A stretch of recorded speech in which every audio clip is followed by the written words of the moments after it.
Hello everyone. सो आज की इस वीडियो में मैं डिस्कस करूंगी आपके साथ कंसाइनमेंट अकाउंट्स के बारे में। आपके चैप्टर नंबर 6 में यूनिट 2 है कंसाइनमेंट। उसमें इसमें हम ये डिस्कस करेंगे कि आपने कंसाइनमेंट के केस में क्या क्या जर्नल एंट्रीज पास करनी है, क्या क्या आपके स्टेप्स होंगे कंसाइनमेंट को रिकॉर्ड करने के। एक पर्सन है जो कि लुधियाना पंजाब से बिलोंग करता है। वो क्या करता है, कुछ गुड्स अपने ट्रांसफर करता है एक पर्सन बी को जो कि दिल्ली में है। और ये जो पर्सन दिल्ली में है ये क्या करेगा, ये इसके बिहाफ पे गुड्स सेल करेगा on the behalf of forward. अब यहाँ पर कंसाइनमेंट अकाउंट का मीनिंग क्या हुआ, एक person where one person send goods to another person on the basis की गुड्स सेल होंगे on the behalf of former. मतलब जो रिस्क होगा सारा वो किसका होगा, इस फर्स्ट पर्सन का होगा। तो मैम जब एक पर्सन से दूसरे पर्सन को गुड्स जाते हैं तो हम उसको सेल क्यों नहीं डिक्लेयर करते। यहां पर मैं सेल इसीलिए डिक्लेयर नहीं कर सकती क्योंकि इन गुड्स से रिलेटेड जो ओनरशिप है वो किसके पास है, वो अभी भी इस पर्सन के पास है। ओनरशिप मतलब इस गुड्स के जितने भी रिस्क हैं या जितने भी रिवॉर्ड्स हैं वो कौन ले रहा है, ये पर्सन ले रहा है। जो पर्सन सेल करता है सेकंड पर्सन, वो क्या करता है, कमीशन लेता है और कमीशन ही उसकी इनकम मानी जाती है। अब सेकंड पार्ट हम लोग इसका डिस्कस करते हैं कि जब भी इन दोनों पर्सन के बीच में कॉन्ट्रैक्ट होगा तो पार्टीज का नेम क्या होगा। तो जिसके गुड्स है, जिसके पास गुड्स की ओनरशिप है, उसको हम क्या कहेंगे, उसको कहेंगे कंसाइनर। इस पूरे चैप्टर में कंसाइनर का मतलब जो रियल ओनर है गुड्स का। और जिस पर्सन ने गुड्स सेल करने हैं ऑन बिहाफ ऑफ कंसाइनर वो कौन है, हमारा कंसाइनी। इसको हम क्या कहेंगे, कंसाइनी। ठीक है। अब नेक्स्ट बात करते हैं कि कंसाइनर या कंसाइनी अपनी बुक्स ऑफ अकाउंट्स में अकाउंटिंग किस तरह से करेंगे। अकाउंटिंग पे जाने से पहले आप एक बार याद रखना, कंसाइनर की बुक्स ऑफ अकाउंट्स में एक अकाउंट बनता है कंसाइनमेंट अकाउंट। इस कंसाइनमेंट अकाउंट के जो रूल्स एंड रेगुलेशन है, डेबिट करना है क्रेडिट करना है, वो किसके अकॉर्डिंग है, प्रॉफिट एंड लॉस अकाउंट के अकॉर्डिंग। अब मैं ऐसा क्यों बोल रही हूं, देखो क्या हुआ, जैसे हमारा ये पर्सन है, ये है मिस्टर ए, और जो गुड सेल कर रही है वो है मिस बी। अब क्या होगा कि अगर ए ने कुछ गुड्स अपने सेल करने को दिए हैं बी को, तो उस केस में फर्स्ट ऑफ ऑल सेल तो हमने रिकॉर्ड करनी नहीं है। तो मैम क्या, लेट्स से सपोज करते हैं मिस्टर ए ने 1 लाख के गुड्स दिए थे मिस्टर बी को सेल करने के लिए, एंड उसने इसमें से 80,000 की सेल कर दी। जो एक्सपेंसेस आए वो सेपरेट पार्ट, उसको हम सेपरेटली डील करेंगे। इसमें से उन्होंने 80,000 की सेल कर दी। अब लॉजिकली देखा जाए कंसाइनर के हाथ में ये क्या है, सेल है। तो इसका मतलब कंसाइनर को अपने प्रॉफिट एंड लॉस अकाउंट में मैम सेल्स बुक करनी चाहिए, नो। देखो कंसाइनमेंट से रिलेटेड जितने भी आपके इनकम या एक्सपेंसेस होंगे वो मैं कहां पर लेके जाऊंगी, वो मैं कंसाइनमेंट अकाउंट में लेके जाऊंगी। मतलब आपके कंसाइनमेंट अकाउंट में जिस तरह से प्रॉफिट एंड लॉस अकाउंट में सेल्स क्रेडिट होती है उसी तरह से यहाँ पर सेल्स आएंगी, जिस तरह से एक्सपेंसेस डेबिट होते हैं उसी तरह से यहाँ पर एक्सपेंसेस आएंगे। अब वो एक्सपेंसेस कंसाइनर के भी हो सकते हैं, कंसाइनी के भी हो सकते हैं, और जो बचेगा वो क्या होगा, प्रॉफिट। ये प्रॉफिट कहां पर जाएगा, आपका finally profit and loss account में। तो मतलब rather than taking whole sales and expenses to profit and loss account, मैं क्या करती हूं, जो उस कंसाइनमेंट से पूरा प्रॉफिट हुआ है या लॉस हुआ है, सिर्फ वो एक पर्टिकुलर फिगर ही अपने प्रॉफिट एंड लॉस अकाउंट में लेके जाती हूं। दैट्स वाई जब भी आप एंट्री पोस्ट करोगे अपने कंसाइनमेंट अकाउंट में, तो एक बात याद रखना, कंसाइनमेंट अकाउंट के रूल्स एंड रेगुलेशन वही सेम रहेंगे जो प्रॉफिट एंड लॉस अकाउंट के। अब नेक्स्ट हम लोग बात करते हैं जर्नल एंट्रीज के बारे में। तो इसमें याद रखना, इस लेक्चर में जो मैं आपकी रिवीजन ले रही हूँ बहुत शॉर्ट में ले रही हूँ। इसमें मैं आपको क्वेश्चंस की प्रैक्टिस नहीं करवाऊंगी, आपने क्वेश्चन की प्रैक्टिस खुद करनी है लेक्चर के बाद। अब देखो, सबसे पहले हम बात करते हैं कंसाइनर की बुक्स ऑफ अकाउंट्स के बारे में। कंसाइनर अपनी बुक्स ऑफ अकाउंट्स में क्या करेगा। अब सबसे पहली ट्रांजेक्शन क्या है, सबसे पहली ट्रांजेक्शन है कि कंसाइनर गुड्स दे रहा है कंसाइनी को। ए ने गुड्स ट्रांसफर किए बी को। तो जब ए ने गुड्स ट्रांसफर किए बी को, तो क्या कुछ रिकॉर्ड होगा, हाँ जी बिल्कुल रिकॉर्ड होगा। Consignment account debit to goods sent on consignment. ठीक है, मैंने क्या करना है, कंसाइनमेंट अकाउंट डेबिट होगा। क्यों, जिस तरह से P&L में परचेजेस या ओपनिंग स्टॉक डेबिट होता है, उसी तरह से कंसाइनमेंट अकाउंट डेबिट होगा पहले, जितने गुड्स आपने भेजे कंसाइनमेंट पे। अब जब गुड्स जा रहे हैं फ्रॉम कंसाइनर टू कंसाइनी, तो ऑब्वियसली कुछ एक्सपेंसेस भी आएंगे, है ना। अब ये जो एक्सपेंसेस आएंगे ये कंसाइनर्स एक्सपेंसेस होंगे, पहली बात तो ये जो कंसाइनर्स एक्सपेंसेस होंगे, क्या मैम ये भी रिकॉर्ड होंगे, हाँ जी बिल्कुल। कैसे, रजे प्रॉफिट एंड लॉस अकाउंट में एक्सपेंसेस कहां रिकॉर्ड होते हैं, डेबिट साइड ना। एंड आई एम सेइंग कि सारे रूल सेम है प्रॉफिट एंड लॉस के, तो इसका मतलब आप कंसाइनमेंट अकाउंट क्या करोगे, डेबिट करोगे। और अगर वो एक्सपेंसेस पेएबल है तो क्या बुक कर दोगे, लायबिलिटी, यानी कि to suppliers account, to bank account, to cash account. ये सेकेंड एंट्री होगी फॉर कंसाइनर्स एक्सपेंसेस। अब नेक्स्ट हम लोग बात करते हैं advance by consignee. Advance by consignee का मतलब क्या हुआ, एडवांस बाय कंसाइनी का मतलब हुआ कि मैंने कंसाइनी को अपॉइंट किया कि आपको मैं गुड्स दे रही हूँ, आप बदले में मुझे कुछ तो एडवांस दो ना। मैंने मिस्टर ए ने मिस्टर बी को 1 लाख के गुड्स सेंड किए, 1 लाख के गुड्स सेंड किए, और बदले में मिस्टर बी को कहा कि इसके बदले मुझे कुछ तो डिपॉजिट दो, जिसको मैं क्या बोल रही हूँ यहाँ पर, एडवांस बाय कंसाइनी। तो इस केस में ये डिपॉजिट का फिर क्या होगा, तो यहाँ पर एक बात ध्यान रखना, अगर कंसाइनी कोई एडवांस पे करता है, पहली बात तो ये, वो एडवांस कैसे पे कर सकता है, बैंक के थ्रू पे कर सकता है, कैश के थ्रू पे कर सकता है, या हो सकता है वो हमारा कोई बिल एक्सेप्ट कर ले, जिसको मैं क्या बोल रही हूँ, बिल्स रिसीवेबल। तो जो भी आपको मिला, bank account debit, cash account debit, bills receivable account debit to consignee's personal account. अब मैम ये एंट्री आपने कंसाइनमेंट अकाउंट में क्यों नहीं डाली? क्यों नहीं डाली? इसीलिए क्योंकि ना ही ये मेरा इनकम है, सेल्स भी नहीं है, मेरे एक्सपेंस भी नहीं है, ये तो मुझे एडवांस रिसीव हुआ है।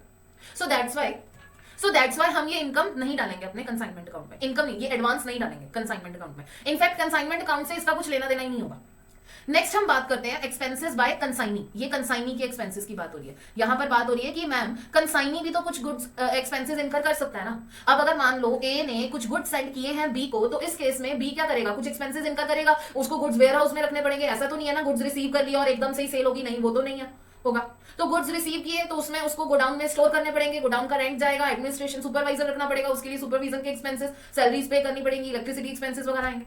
तो ये जो एक्सपेंसेस बाय कंसाइनी है, अब सेल किसकी है? कंसाइनर की है, लेकिन एक्सपेंसेस कौन झेले? कंसाइनी है, तो गलत बात होगी ना। तो कंसाइनर क्या करेगा? कुछ एक्सपेंसेस बियर कर देगा, किसको? कंसाइनी को। It depends upon the agreement. मैं यहां पर ये नहीं कह सकती कि सारे ही एक्सपेंसेस बियर करेगा, it depends upon the agreement. तो consignment account debit to consignee's personal account. अब अगेन कंसाइनमेंट अकाउंट डेबिट क्यों हुआ? क्योंकि ये एक एक्सपेंस है, और अगर एक एक्सपेंस है तो एक्सपेंस हमारे प्रॉफिट एंड लॉस के डेबिट साइड पे जाता है, उसी तरह से हमारी कंसाइनमेंट अकाउंट के डेबिट साइड पर जाएगा। नेक्स्ट हम बात करते हैं account sales. Now ma'am what is the meaning of the term account sales? Account sales का मतलब क्या हुआ? अगेन वही एग्जांपल, ए एक पर्सन है, उसने बी को, ए हमारा जो कंसाइनर है, उसने बी को कुछ गुड सेंड किए, कितने के? 1 लाख के, और उसने आज से 3 मंथ्स पहले सेंड किए थे।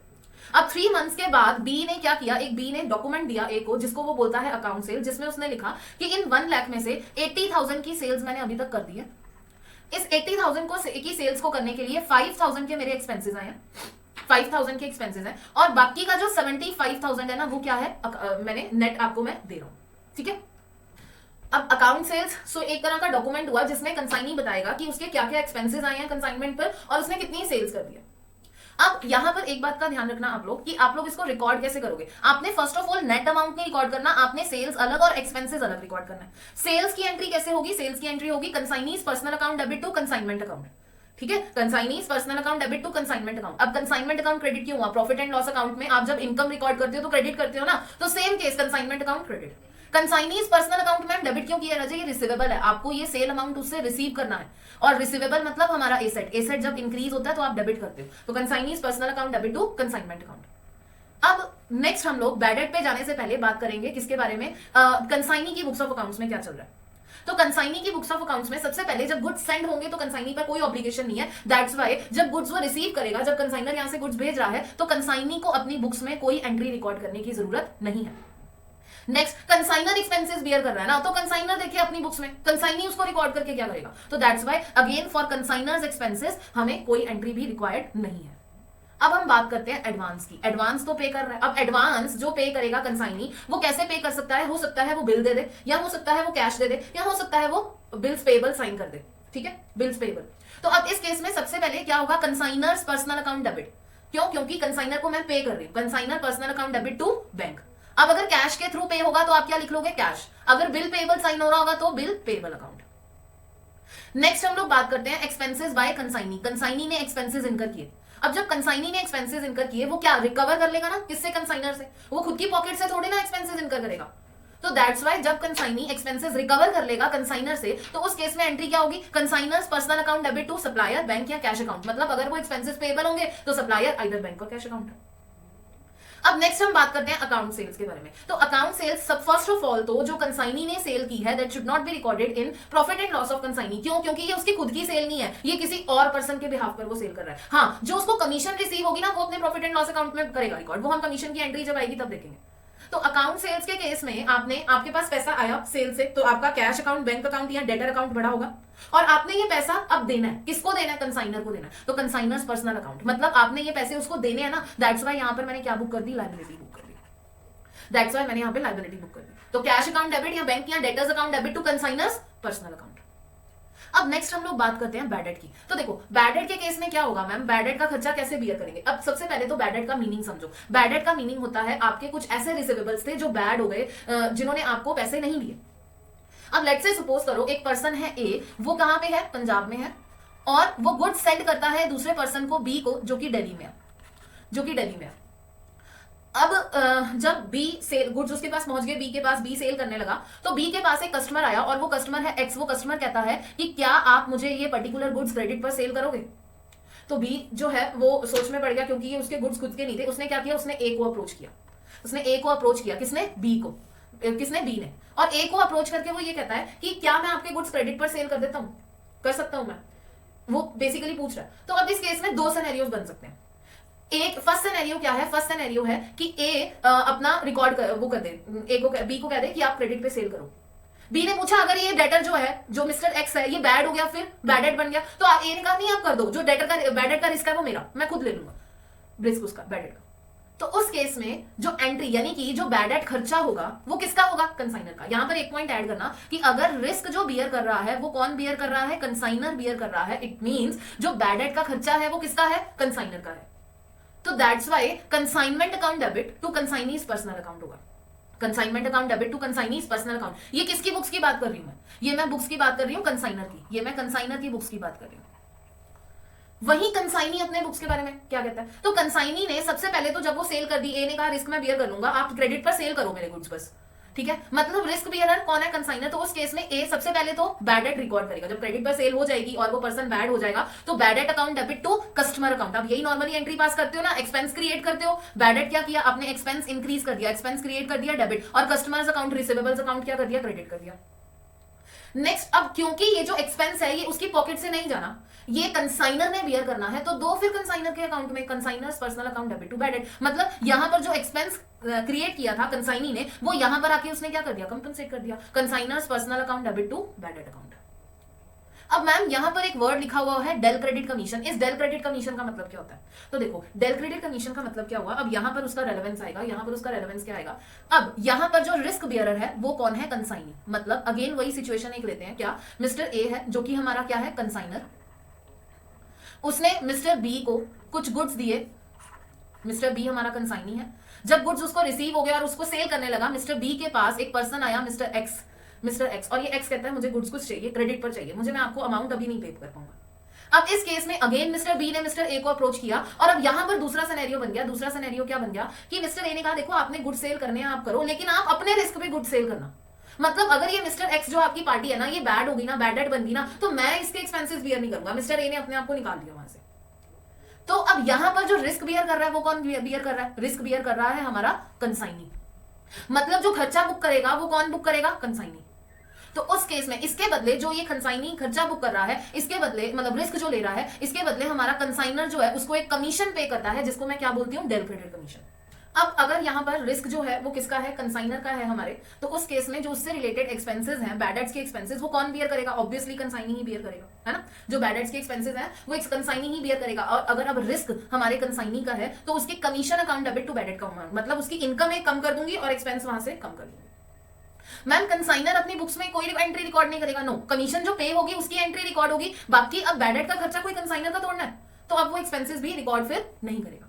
नेक्स्ट हम लोग बात करते हैं goods taken over by the consignee. हो सकता है कि मैंने जो गुड्स उसको भेजे हैं कंसाइनी को वो अपने पर्सनल यूज के लिए खुद रख ले, तो इसके लिए चाहे कंसाइनी रखे चाहे कोई थर्ड पर्सन रखे, मेरे लिए तो वो सेल है, तो दैट्स व्हाई मैं क्या करूंगी, मैं कंसाइनर्स पर्सनल अकाउंट डेबिट, क्यों, क्योंकि मुझे उसका पैसा रिसीव करना है ना उससे, तो consignor's personal account debit to consignment account कर दूंगी। कंसाइनमेंट अकाउंट क्यों करूंगी, क्योंकि मैंने कंसाइनमेंट अकाउंट क्या करना है, क्रेडिट करना है, ये सेल वाला पार्ट है, और इसके बुक्स में एंट्री क्या होगी, कंसाइनी की drawings account debit to consignor's personal account.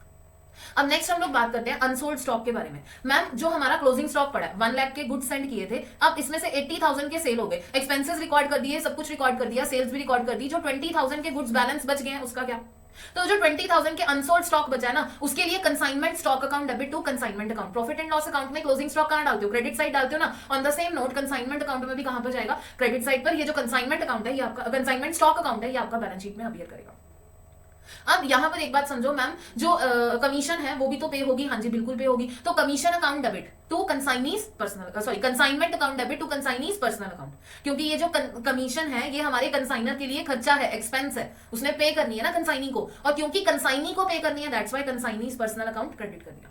Same is the case, अब यहां हमारा कंसाइनी क्या कर रहा है, जिस तरह से कंसाइनर ने पे करनी है कंसाइनी ने रिसीव करनी है, तो रिसीव मतलब यहां पर वो क्या करेगा, इनकम बुक करेगा, टू कमीशन अकाउंट करके इनकम बुक करेगा, कंसाइनर से रिसीव करना है that's why consignors personal account debit. ये एंट्री जो है वो आपकी आ जाएगी।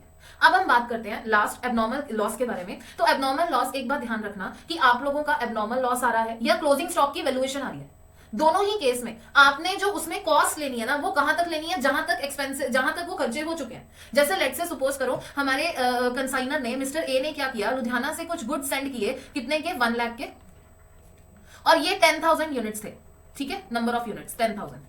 और ये जब दिल्ली उसने ट्रांसपोर्ट किए तो रास्ते में क्या हुआ, रास्ते में 1,000 यूनिट्स डिस्ट्रॉय हो गए, और ये एबनॉर्मल लॉस है। नॉर्मल लॉस का क्या ट्रीटमेंट होगा वो मैं अभी बताऊंगी। तो ये एबनॉर्मल लॉस है। अब इस केस में आप लोग एबनॉर्मल लॉस में, अब इसी के बीच उसने, कंसाइनर ने एक्सपेंसेस बियर किए थे, 20,000 के एक्सपेंसेस इनकर किए थे। तो आपने एबनॉर्मल लॉस में जो कैलकुलेट करोगे एबनॉर्मल लॉस, उसमें जो एक्सपेंसेस लेने हैं वो कहां तक के लेने हैं, जहां तक का लॉस हुआ है। अब लेट से सपोज करो दिल्ली जब गुड्स पहुंच गए, जब 9,000 यूनिट्स दिल्ली पहुंच गए, उसके बाद कंसाइनी ने कोई खर्चा किया होगा, वो एबनॉर्मल लॉस की कैलकुलेशन में नहीं आएगा। अब एबनॉर्मल लॉस आप लोग ट्रीट कैसे करोगे, एबनॉर्मल लॉस अकाउंट डेबिट, मतलब एक्सपेंस बुक कर दिया, और to consignment account, trading account की क्रेडिट साइड पर जाता है ना एबनॉर्मल लॉस, और प्रॉफिट एंड लॉस की डेबिट साइड पे, तो उसी तरह से एक्सपेंस बुक किया, ये एक्सपेंस आपका जाएगा कंसाइनर के P&L अकाउंट में, टू कंसाइनमेंट अकाउंट। अब हो सकता है कि कुछ एबनॉर्मल लॉस ऐसा हो जो इंश्योरेंस कंपनी से मुझे क्या है, रिकवरेबल हो जाए। मतलब मान लो मेरा एक बार लॉस आ गया 10,000 का, और वो इंश्योरेंस कंपनी से रिकवरेबल है लॉस 8,000 तक का, तो इंश्योरेंस कंपनी अकाउंट डेबिट, मैं उतना एक्सपेंस डिक्रीज कर दूंगी, जो मैंने यहाँ पर एक्सपेंस क्रिएट किया ना, उतना डिक्रीज कर दूंगी जितना मुझे रिसीवेबल है। तो insurance company account debit, receivable to abnormal loss account. और if abnormal loss is recoverable from consignee, कुछ ये एग्रीमेंट पे डिपेंड है कि कंसाइनी ने एबनॉर्मल लॉस देना, तो consignee's personal account debit to abnormal loss. अब हम बुक में से आपका देखते हैं कि हमने कौन कौन से टॉपिक के बारे में पढ़ लिया है और कौन कौन से टॉपिक के बारे में और पढ़ना है। तो देखो अगेन मैं ये आपको बता रही हूँ कि ये आपकी शॉर्ट रिवीजन है, दैट्स व्हाई आप लोगों ने बुक में से लेक्चर के बाद पढ़ना है कंप्लीट डिटेल्स इसकी, ठीक है। डिफरेंस क्या है बिटवीन कंसाइनमेंट एंड सेल, तो मेजर डिफरेंस मैंने बता दिया। यहां पर ओनरशिप जो है वो किसकी है, कंसाइनर की है, लेकिन सेल के केस में ओनरशिप किसकी हो जाती है, बायर की हो जाती है, ठीक है ना। तो ये जो है आपका इसका मेन डिफरेंस रहेगा। नेक्स्ट उसके बाद हम लोग बात करते हैं कमीशन एंड डिस्काउंट का डिफरेंस, ये आप लोग एक बार रीड कर लेना। जर्नल एंट्रीज मैंने आपको सारी ऑलरेडी करवा ही दी है, सारी जर्नल एंट्रीज इसमें से हो गई हैं, और ये आपका क्वेश्चन है। उसके बाद नेक्स्ट है आपका वैल्यूएशन ऑफ इन्वेंट्रीज। तो मैम जो क्लोजिंग स्टॉक वैल्यू करना है वो कैसे करना है, देखो आपने चैप्टर नंबर जो आपका इन्वेंट्रीज था उसमें क्या पढ़ा था, inventory should be valued at cost और net realisable value whichever is lower. आपने कॉस्ट पे या NRV whichever is lower पे पढ़ना है। अब ये मत पूछना कि मैम एनआरवी क्या होता है, क्यों, क्योंकि मैंने ऑलरेडी आपको उस चैप्टर में बहुत अच्छे से बताया हुआ है। सेम प्रिंसिपल यहां पर अप्लाई होगा। तो in case of consignment cost means सिर्फ कॉस्ट वो वाली नहीं जो गुड्स जिसपे खरीदे हैं कंसाइनी ने, बट वो सारे एक्सपेंसेस इंक्लूड करोगे, but all expenses incurred in goods reach the premises. मतलब एक बात का ध्यान रखना, इन्वेंट्रीज कैलकुलेट करते वक्त एक फंडा आपने लेना है कि इन्वेंट्रीज कंसाइनर से चलकर कंसाइनी तक आई, तो ये जो भेजने में, एक तो इन्वेंट्रीज का खर्चा और उसको भेजने में जितना खर्चा लगा ना वो, मतलब अब जैसे मैं एक एग्जांपल लूं, एग्जांपल क्या है यहाँ पर कि मान लो लुधियाना से एक कंसाइनर है, उसने गुड्स भेजे दिल्ली में, तो सबसे पहले 1 लाख के गुड्स थे जिसपे 10,000 का खर्चा किया ट्रांसपोर्टेशन का कंसाइनर ने, फिर उसके बाद नेक्स्ट कंसाइनी ने जब वो गुड्स रिसीव कर लिए तो वो 20,000 का रेंट पे कर रहा है। Now the question is ma'am जो भी हम अपना क्लोजिंग स्टॉक वैल्यू करेंगे उसमें 1 लाख तो कंसीडर करेंगे 10,000 भी कंसीडर करेंगे, नहीं ओ सॉरी 10,000 कंसीडर करेंगे, हाँ जी यस आप 10,000 कंसीडर करोगे, बट 20,000 कंसीडर नहीं करोगे, क्यों, क्योंकि वो गुड्स रिसीव करने के बाद का खर्चा है। तो यही उन्होंने कहा till the goods reach the premises of the consignee you have to value your closing stock. अब नेक्स्ट बात करते हैं गुड्स इनवॉइस्ड अबव कॉस्ट। ऐसा भी तो हो सकता है मैम कि गुड्स की वैल्यू 1 लाख की है बट उसको कंसाइनी को दिया गया 1,20,000 पे, मतलब उसने कुछ ना कुछ लोडिंग ऐड की है। तो ठीक है, आपको क्या करना है, जब आप ये फर्स्ट एंट्री पास करते हो, कौन सी वाली, ये वाली, जब आप ये फर्स्ट एंट्री पास करते हो ना, consignment account debit to goods sent on consignment, अब इसमें क्या होगा, कुछ ना कुछ लोडिंग ऐड होगी। तो वो लोडिंग यानी कि वो जो एक्स्ट्रा अमाउंट है वो आपको रिमूव करना है, कैसे, वो एंट्री को रिवर्स करके goods sent on consignment account debit to consignee account, ठीक है। और same consignment account debit to inventory reserve. अब जो आप क्लोजिंग स्टॉक रिकॉर्ड करोगे, अनसोल्ड इन्वेंट्री रिकॉर्ड करोगे, वो भी आपको क्या करना पड़ेगा, consignment account debit to inventory reserve account, ठीक है। तो ये जो फर्स्ट एंट्री है इसमें जो लोडिंग एडेड है आपको वो रिवर्स करके goods sent on consignment account debit to consignment account, मतलब अगर मान लो आपका ये कंसाइनमेंट अकाउंट बन रहा है, आपने 1 लाख के गुड्स जो है वो 1,25,000 पे सेंड किए, तो यहां पर 1,25,000 के एंट्री आए होंगे इस एंट्री की बदौलत। तो ये जो 25,000 एक्स्ट्रा पार्ट है ना वो आपको क्रेडिट करके रिमूव करना पड़ेगा। दूसरा, मान लो आपकी इसमें क्लोजिंग स्टॉक आया है निकल के 20,000 का, जिसमें 5,000 की लोडिंग इंक्लूडेड है, तो आपको consignment account debit to inventory reserve account करके वो लोडिंग रिमूव करनी पड़ेगी, ठीक है। Goods invoice above cost. अब नेक्स्ट हम लोग बात करते हैं आगे, आगे कौन सा टॉपिक है आपका, कमीशन के बारे में आपको बता दिया। नॉर्मल लॉस, अब देखो एक होता है नॉर्मल लॉस और एक होता है एबनॉर्मल लॉस। नॉर्मल लॉस का मतलब क्या होगा, वो होगा ही होगा, अनअवॉइडेबल है, आप उसको अवॉइड नहीं कर सकते। तो नॉर्मल लॉस का कोई ट्रीटमेंट नहीं है, जस्ट आपने सिंपल क्या करना है, it should be spread over the remaining inventory. मतलब कैसे, जैसे इन्होंने एग्जांपल लिया कि 10,000 केजीज ऑफ एप्पल्स जो है एट द रेट ऑफ 30 आपने सेंड किए कंसाइनी को, और इसमें से 15% का लॉस अनअवॉइडेबल है। मतलब 10,000 केजी में से जो 15% क्वांटिटी है, कितनी 1500, वो डिस्ट्रॉय होगी ही होगी, आप कुछ कर नहीं सकते उसमें। मतलब जो कंसाइनी इन्वेंट्री रिसीव करेगा वो कितनी करेगा, 10,000 माइनस 1500 इक्वल्स टू 8500 की इन्वेंट्री रिसीव करेगा। तो दैट्स वाई आपने यहाँ पर जो कॉस्ट पर केजी लेनी है वो क्या लेनी है, 3,40,000। 340 कैसे, 3 लाख के एप्पल्स की कॉस्ट प्लस 40, टोटल 340 हो गया, डिवाइडेड बाई 8500। मैंने कहा ना जो लॉस है वो रिमेनिंग इन्वेंट्री पे स्प्रेड हो जाएगा। एबनॉर्मल लॉस का मैंने ट्रीटमेंट आप लोगों को बता दिया, abnormal loss should be treated separately. अब उसके बाद हम लोग बात करते हैं डिफरेंट टाइप्स ऑफ कमीशंस के बारे में। एक होती है ऑर्डिनरी कमीशन। ऑर्डिनरी कमीशन का मतलब ये कंसाइनी को पे होगी होगी, क्यों, क्योंकि वो मेरे बिहाफ पे गुड सेल कर रहा है, वो इतना कष्ट कर रहा है कि मेरे गुड्स पहले वो रखेगा फिर वो सेल करेगा उसको, तो ये होगी हमारी ordinary commission. Next del credit commission. Del credit commission कब पे होगी, डेल क्रेडिट कमीशन तब पे होगी when the risk of the bad debts, जो बैड डेट्स का रिस्क है वो कौन बियर कर रहा है, हमारा कंसाइनी बियर कर रहा है। मैंने आपको सिचुएशन अभी बताई। ओवरराइडिंग कमीशन क्या होती है, ओवरराइडिंग कमीशन नॉर्मल कमीशन की तरह ही ट्रीट होती है, बट ओवरराइडिंग कमीशन का मतलब क्या हुआ, जैसे लेट से सपोज करो मिस्टर ए ने कुछ गुड्स सेंड किए मिस्टर बी को, और उसने कहा कि आपने ना ये गुड्स 1 लाख के गुड्स है, कॉस्ट है गुड्स की, आपने इसको 1,20,000 में सेल करना है। लेकिन अगर आपने इतनी एफिशिएंसी हुई कि आपने ये गुड्स 1,50,000 पे सेल कर दिए ना, तो जहां मैं आपको नॉर्मल कमीशन 10% दे रहा हूं ना, आपने मेरे लिए हायर प्राइस पे सेल किया तो मैं आपको 15% कमीशन दूंगा। तो ये जो 5% एक्स्ट्रा अमाउंट है for earning higher price, for promoting higher sale price, ये क्या है, ओवरराइडिंग कमीशन। इसको हम क्या बोलते हैं, ओवरराइडिंग कमीशन बोलते हैं। ठीक है। नेक्स्ट अकाउंट सेल्स, मैंने आप लोगों को मीनिंग बता दिया, अकाउंटिंग बता दी in the books of consignee. Almost आपका मैंने सारा चैप्टर कंसाइनमेंट का इसमें कवर कर दिया। अब आपको क्या करना है, अब आपको घर पर सिर्फ अपने क्वेश्चंस करने हैं एंड खत्म आपका कंसाइनमेंट अकाउंट पे। ठीक है। सो नेक्स्ट लेक्चर में मिलते हैं नेक्स्ट चैप्टर के साथ।